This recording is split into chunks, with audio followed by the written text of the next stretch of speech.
And as per government sources, Russia has decided to discharge and facilitate return of all Indians working in the Russian army after Prime Minister Modi takes up this matter with President Putin. Now, this is big as 4 Indians have been killed in the war and 10 have returned, but nearly 35 to 40 Indians are still believed to be stuck in Russia. Now, India has been pressing very hard for the return of all Indians fighting in the Russian army, and it is a diplomatic victory for India. CNN News 18's Aman Sharma is joining us with more details on this. Aman, major breakthrough. This decision by Russia can be seen as a major breakthrough in the ties between India and Russia. Well, absolutely, Anjali. It's a major breakthrough. Russia deciding to discharge and facilitate the return of all Indians working in the Russian army. And this has happened after Prime Minister Narendra Modi took up the matter with Russian President Mr. Putin during a private dinner that both leaders have had on Monday. The matter of Indians fighting for Russia in the ongoing war with Ukraine has been a key concern for India. Mr. Modi took it up with Mr. Putin on Monday as they met for that private dinner during this 2-day visit to Russia. And importantly, 4 Indians have been killed in the war.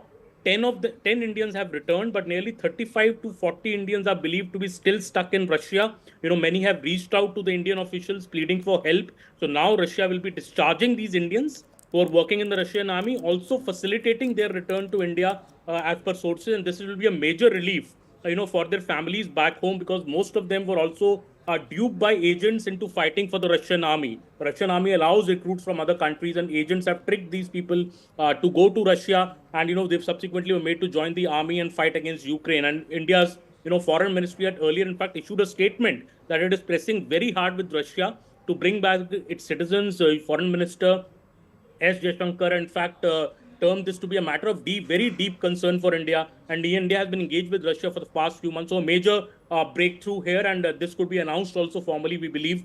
So far, it's source-based information coming from the talks that Mr. Modi had with Mr. Putin last night at the private dinner. And India, in fact, Anjali, has also demanded a stop to any further such recruitment of Indians in the Russian army. So clearly, this will be a big major relief and a major diplomatic victory for India. Right. Aman, also we saw the opposition parties also attacking Prime Minister Modi and the central government over this particular matter. But now just one conversation, one face-to-face conversation between the two leaders, and this breakthrough has been achieved. Oh, well, absolutely, Anjali. 2 Indians, Ashwini Bhai Manglukia from Gujarat and Mohammad Afsan, he was also from Gujarat. These 2 Indians were reported killed earlier this year in Russia. 2 more deaths were reported in June. So obviously it has become a political issue also in India, that why are Indians not being rescued from, and it's been work in progress. The foreign ministry has been very hard on it. Back channel talks have been continuing for the last 2 to 3 months. And now Mr. Modi's personal meeting with Mr. Putin seems to have cracked this particular deal, that Russia will cooperate with India, send back the Indians. So after 4 Indians were killed, obviously there has been some politics over it here in India, but India finally managing to achieve as many as 40 Indians could safely be now returning home. That could be a major achievement for the government. Right. All right, Aman, thank you so much for getting us all those details on this big decision taken by the Russian side. Now, Sanjay Suri is also with us. Sanjay, throw some light on how the relation between India and Austria has been over these years. Well, they have been stable. There has been no issue.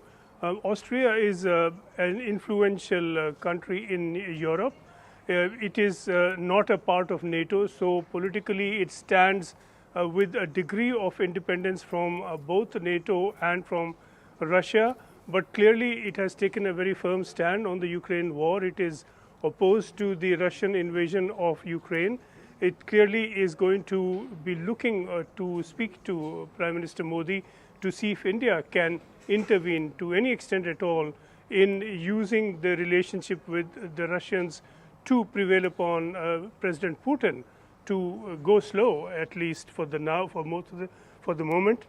We have seen continuing attacks on Ukraine, and just in the recent days, the Hungarian Prime Minister Viktor Orban was in Moscow. He later visited Beijing. He was earlier in Kiev meeting Zelensky, and while that peace initiative was on, the Russians were bombing Ukraine.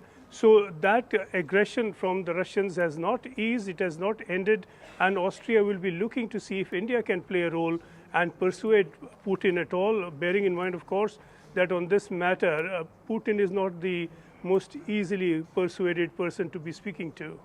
All right, Sanjay, thank you so much for getting us all those details. We'll keep coming back to you for more updates on this.